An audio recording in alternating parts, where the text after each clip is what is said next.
And yes, we're unique and different from each other. That's why we can learn from each other. I'm grateful for our differences because they help us to learn. And yeah, we're here to enjoy life. The right conversation can change everything. This is Mirror Talk, Soulful Conversations.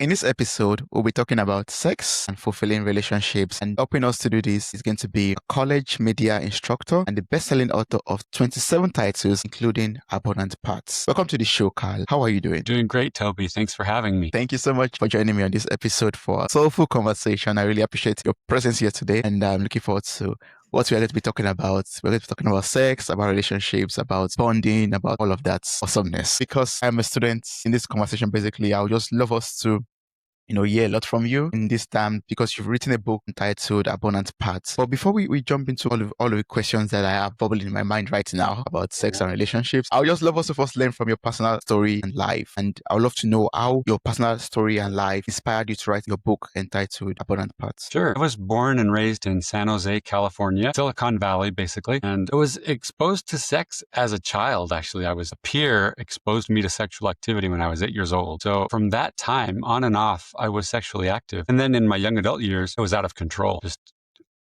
could not stop. No matter what I tried, I was being sexual with men. And that was very distressing. And again, nothing I did made a difference. The fact that I am sexually sober today is not my doing. God did that. But for a time in my life, I actually became kind of a recluse. I'm attracted to both men and women. So I've dated a lot of women as well. But for about 10 years, I was not very social because I thought that's what God wanted. I thought I should avoid men. The people that I'd been out of control with. And that wasn't good either. So about 5 years ago, I felt like God was pushing me to get out and meet people and be social and meet my human needs in healthful ways. And I was scared because of my history, because of my past of being out of control. But I went out and I discovered this amazing treasure. And that is when I took sex with men off the table, when it was no longer an option. Immediately, I started to bond deeply with men, something that I'd always wanted, but never had while I was sexual. And the other thing that happened was the relationships lasted. And so I wrote the book, Abundant Paths. I actually have two books. It's basically the same book. One is a Christian version called More Than Two Paths, Biblical Secrets to Living Your Most Fulfilling LGBTQIA Life. And they're both about what I've learned about healthy relationships and fulfilling relationships that last. Wow. So can you tell us these secrets to having more than two parts, basically? But before we go into that, I would just love to know from your story, like from what you shared so far, I'm so sorry about you being exposed at a very young age, or you experiencing that, at a young age. But at what point in your life did you notice, yes, I want to no longer be a train wreck and I want to, get my life in control or get myself in control? At what point in your life did you notice that? And what did you do in order to have that switch in your life? So immediately as a child, I knew. It's funny because I didn't even know what sex was when I started being sexually active, but I sensed that it wasn't a good thing that I was doing. So I really admire that me as a child who tried very hard to not be sexual as I was growing up with varied success and failure. But yeah, and then as I got older and I realized that I was not making the decisions anymore, that my addiction was making the decisions, then it was very distressful and traumatic to be going places and doing things with people that I didn't want to be with, kind of against my will. That's the nature of addiction. And so, yeah, it was frightening to be not in control. And that's why I know there's a God, because he was able to make changes in me that I could not make. Yeah, that's awesome. We thank God for God, right? God does marvelous things and he could heal us and, change our lives, or turn our lives around. I believe that too. Yeah. And how was your relationship with God, when you were a train wreck, like you said, and, at what point did you get closer to him and how did it all, turn your life around? So it was a gradual process, something that happened, I was going to church, I was praying, I was reading scripture, and I was still acting out sexually and couldn't understand why God wasn't fixing it, like that very fast. But what happened was gradual. And one of the things that happened was I had a leader in my church convince me to go see a counselor and also to go to a group and talk about what I was doing and what I was experiencing. And I was very afraid of doing that, but I did it. And that's where the change began. Because I was able to go and talk openly about what I was thinking and feeling and doing and own it with another human being, then God saw that I was sincere. Just the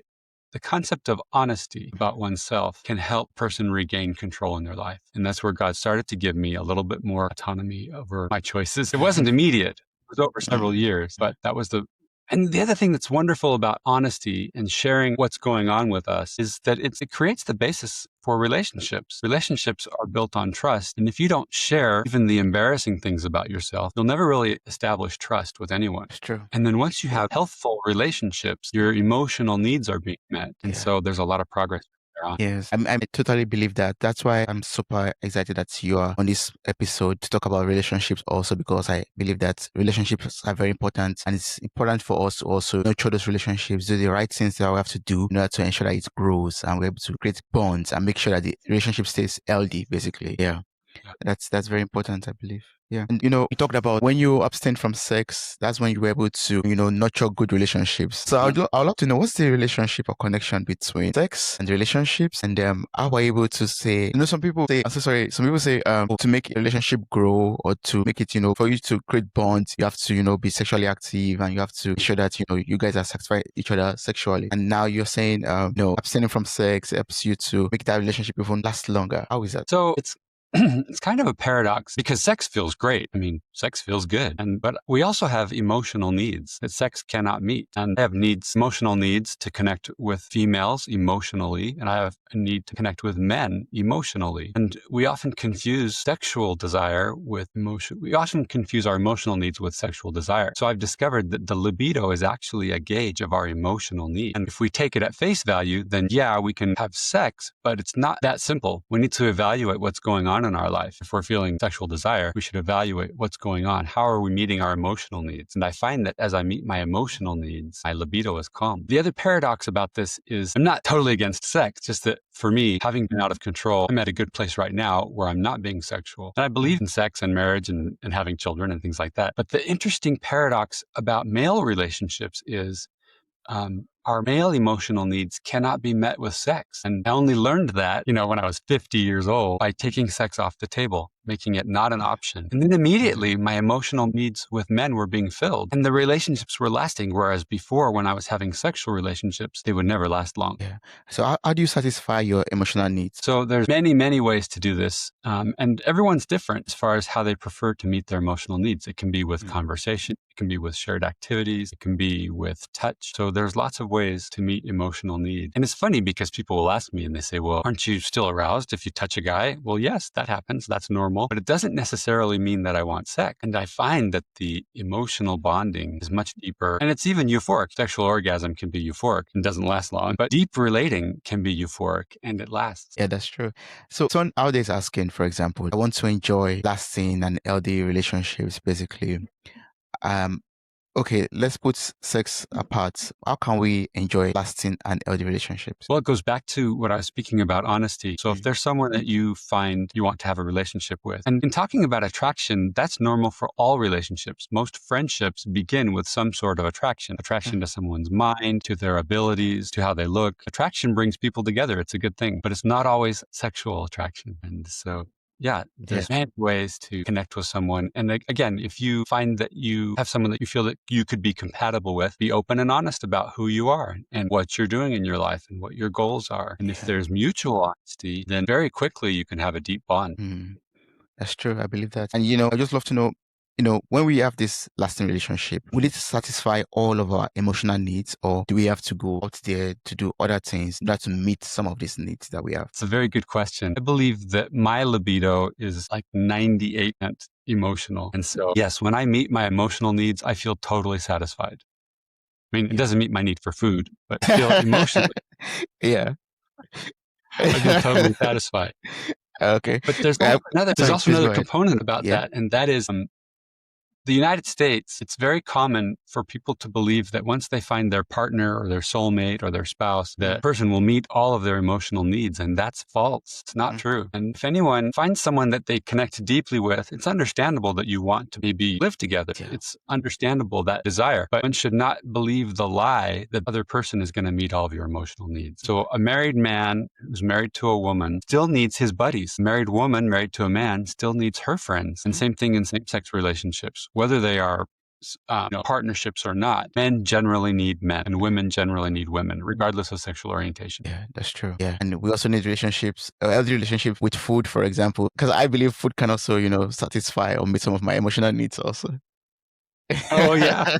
A little bit. Yeah. When you get that favorite meal of yours and it's well served, well prepared to your tastes, and you eat it, you could feel satisfied sometimes. Yeah. All my needs have been met right now. Like I say, we're all different and there's different ways that we meet our needs. So how would you advise couples out there, regardless of orientation or whatever, to create strong bonds in their relationships? Okay. So going back to that paradox of our emotional needs, if there's a woman, for example, who is envious or jealous and is afraid of her husband having other relationships, what she needs to do is be honest, speak openly with her husband about those things. And they need to acknowledge that they each have emotional needs outside of the marriage. And that, yes, there's always risk of infidelity, always risk of cheating in a marriage. But if you're honest and fearless about healthful relationships, plural, then your marriage is actually strengthened. If you express trust in your partner, your partnership is actually strengthened. If that partner can go out and be with friends,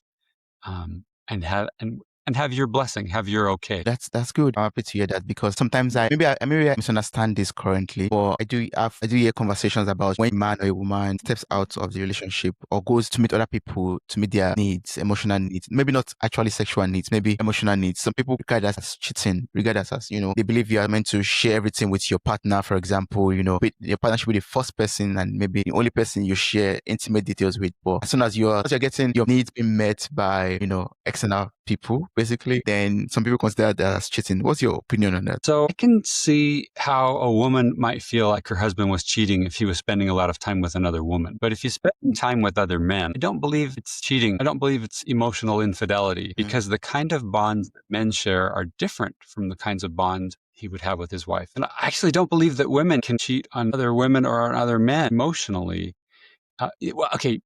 Yes, with other men, but just like men are made to bond with each other, women are made to bond with each other. And if a woman's married to a man, it's impossible that she's cheating if she has female friends in her life that she's close to. Impossible. It's a different kind of relationship. They're not really competing relationships. Okay.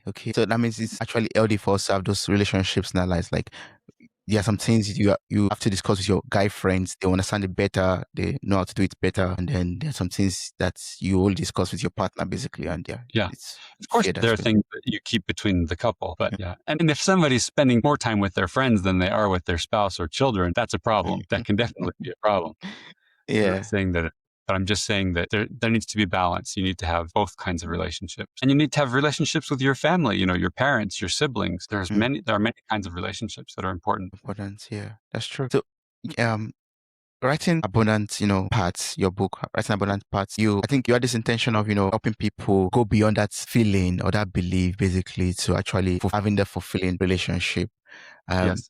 So is your intention only for same-sex relationships, or could this also be applied to every other kind of relationships? It can be applied to every kind of relationships, because as I mentioned, I'm attracted to both men and women. And yeah. And everyone needs people, plural. Yeah, that's true. And that is influencing the next question right now. And it's also a chapter in your book where you talked about fluidity. Can you talk to us about that? What does it mean to be fluid? Is that a real thing? And how do you handle the whole concept of that? So fluidity is something that some people never experience. Some heterosexuals and some gay people never experience any variation in their attractions to people. Like, it's always one for females or one for males. But many people, I think more, do experience fluidity. As I mentioned, I'm attracted to both men and women, and that has varied over my life. There are times in my life where I felt like I was heterosexual, and there are times in my life where I felt like I was one gay.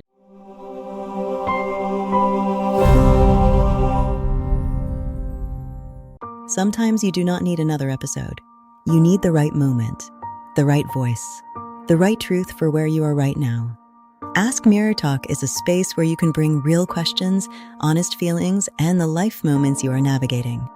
When you ask, you are not met with generic advice or surface-level answers. You are met with insights drawn from real conversations, lived wisdom, and powerful moments from the Mirror Talk podcast. Whether you are questioning, growing, searching, or feeling stuck, this tool helps guide you to reflections, sound bites, and specific episodes that speak directly to what you are experiencing. This is not about fixing you. It is about meeting you. Ask what is on your heart. Mirror Talk will reflect back what may help you see more clearly.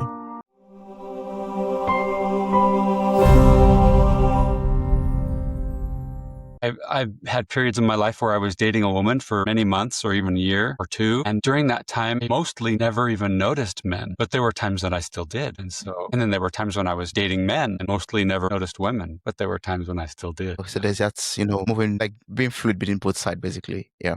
And the helpful thing to know about all of this is all of our attractions, again, are not sexual. There are many kinds of relationships. And so we can scare ourselves and think, oh my gosh, I'm gay because I'm attracted to that person over there. But you know what? Maybe it's not a sexual attraction. Maybe it's just attraction, which is how friendships start. Yeah. Oh, yeah, that's true. That's a very good point, and that's a very good question to ask. How do we distinguish between just attraction and sexual attraction? It can be hard at first. And sometimes, like, men can get physically aroused, have an erection around another guy. But it doesn't necessarily mean that sex is wanted. It's just something that happens. We're human beings. We have bodies. Our bodies react to different stimuli different ways. And just accept that you're a human being and that your body does things sometimes that are contrary. Like, for example, have you ever been... Whoever thought you were hungry when you were actually dehydrated and what your body really was wanting was water? Yeah, that's happened.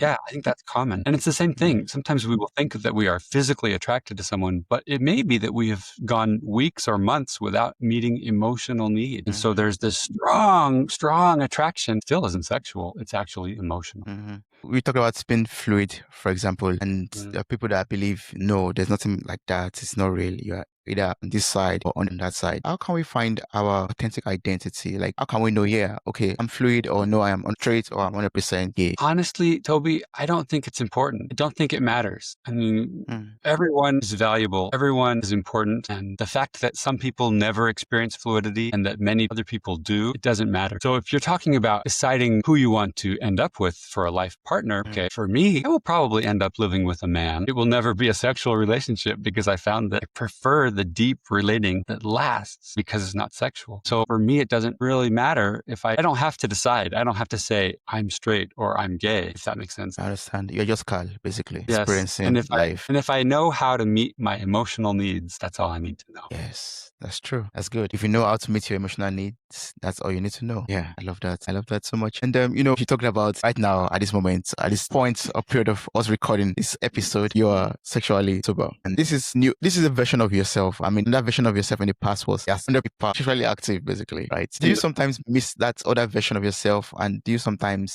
miss out or something? I don't know. When you have experience, when you're experiencing both extremes, like now you are on a sober and before you were doing things that you didn't want to do. So how do you deal with that right now? So honestly, like I said, when my emotional needs are met, my libido is very calm. I still get aroused, but I don't feel like I have to engage in sex. In fact, sometimes I am still propositioned for sex by other people.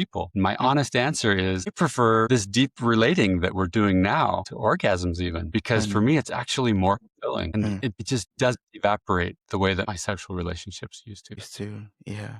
Oh, good. I mean, one thing I've learned from this conversation so far is that we don't actually need sex in order to fulfill or in order to meet all our needs. Actually, we don't need sex to have a fulfilling, lasting relationship. What we need is that bond, basically, and how we meet our emotional needs, basically, in terms of other things out there could help us to meet our, could help us to create that strong bond in the relationship also. Yeah. The nice thing is I don't find that I'm fighting temptation. When I'm with someone, relating with someone, I'm just happy and content. Oh, that's a good stage to be in, right? I mean, you don't have to be fighting the demons of sexual temptations. That's lovely. Yeah. But Karl, for someone out there right now who is listening to this conversation and is asking, Karl, I really want to experience love and desire and have these butterflies in my tummy, all of these feelings. What advice would you give such a person? So I still do get butterflies in my stomach. I still have exhilaration and euphoria with people. And again, I'm not against sex, but I find that people relate differently. So like I relate with my dad differently than I relate with my friend or my brother or my coworker. So the relationships are different. So just be sure that if you're going to be sexual, that you're trying that with someone that you are willing to be in a committed partnership with. And I've found that men just relate differently than men and women do. I know that there are gays who are sexual with each other, but often it's serial sexual relationships where they go from one to the next, to the next, to the next. That often happens because we confuse sexual euphoria with love. And so sexual euphoria by nature being temporary, you are guaranteeing you're going to fall out of love. And that's why so many men go from guy to guy to guy to the grave. But if you recognize that men really do bond more deeply in a non-sexual relationship, because it's a different kind of relationship than a man and a woman, then you can enjoy a euphoria and butterflies and a duration of relating that's so much longer than anything I've ever seen in the gay world. Oh, okay. So it's better for us to pursue having that strong bond than just going for love euphoria, basically. Yeah. Earlier you talked about, the Christian version of your book, and I would love to ask, how do you relate, same-sex relationships, LGBTQ, and all the alphabets plus with Christianity? How do you relate God with all of this? Thank you for asking that question. That's a great question, because most of my life, I thought God hated the part of me that was attracted to men. But now I realize that it's a gift and I wouldn't change it for the world. Not only does God love this part about me, I mean, if God knows everything about us, nothing that we experience is going to surprise him or shock him. If God wants us all to come home to him, which he does, then he knows what we feel. Then whatever we feel is going to be a part of his plan for us to return to him. I am so grateful that I'm attracted to men, because I've found this way of relating that is so satisfying and so fulfilling that I never dreamed possible in this life. I thought maybe in heaven, but on earth, I'm enjoying the kinds of relating that I've always wanted. And it's really a gift. And it doesn't have to be just for gay people. Men have the same gift from God that we can bond with other men in a very deep way. I mean, even in the Bible, King David and Jonathan bonded in a very deep way. They loved their wives, but they loved each other deeply. And it's a treasure. Yeah, it is.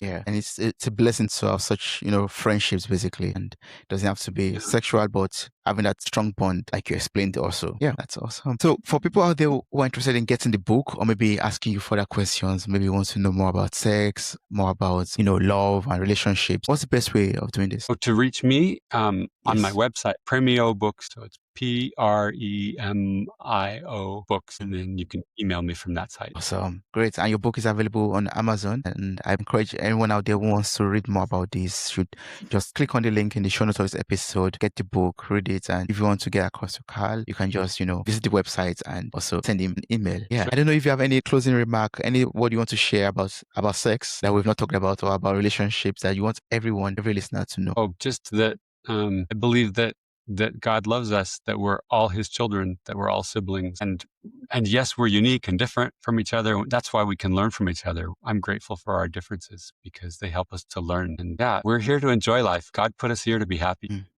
God put us here to be happy. I love that. Thank you so much, Karl. I really appreciate this conversation. Thank you so much for opening up about your story and telling us about love, telling us about relationships, about sex also. Thank you so much. It was wonderful speaking with you. Thank you, Tobi. It's been great.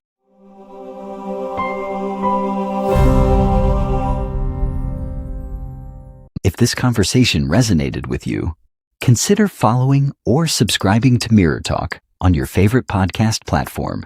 You can also support the show by sharing this episode with someone who might need it, and by leaving a 5-star rating. It helps these conversations reach more people who could benefit from them. Thank you very much.